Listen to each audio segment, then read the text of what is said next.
બોરથલ વિસ્તારમાંથી ખેડના લાકડાની તસ્કરીના મસમોટા નેટવર્કનો મહારાષ્ટ્ર વન વિભાગે પર્દાફાશના એકાદ મહિના બાદ પણ ઉચ્ચ અધિકારી સામે પગલાં લેવામાં વાવણા પુરવાર થયેલ વન વિભાગના અધિકારી દ્વારા ચીખલી રેન્જના બીટ ગાર્ડને ફરજ મોકૂફી સાથે બદલીનો હુકમ કરવામાં આવ્યો છે।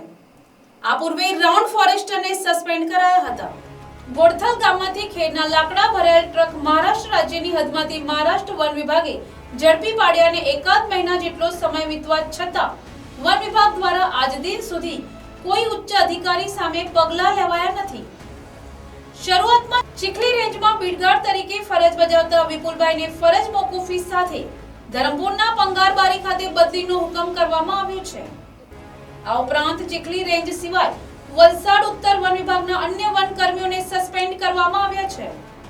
જો કે મહારાષ્ટ્ર વન વિભાગે ઇમારતી લાકડાની તસ્કરીનો પર્દાફાશ કર્યાને એકાદ મહિના બાદ પણ એક પણ ઉચ્ચ અધિકારી સામે આજ દિન સુધી પગલાં લેવાયા નથી।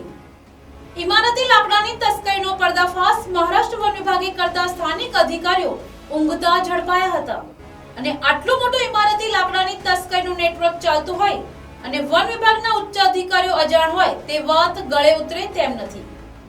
બીજી તરફ ખેડના લાકડાના જથ્થા સામે ઉચ્ચ અધિકારીની જવાબદારી નક્કી થવી જોઈએ તે પણ કરાઈ નથી।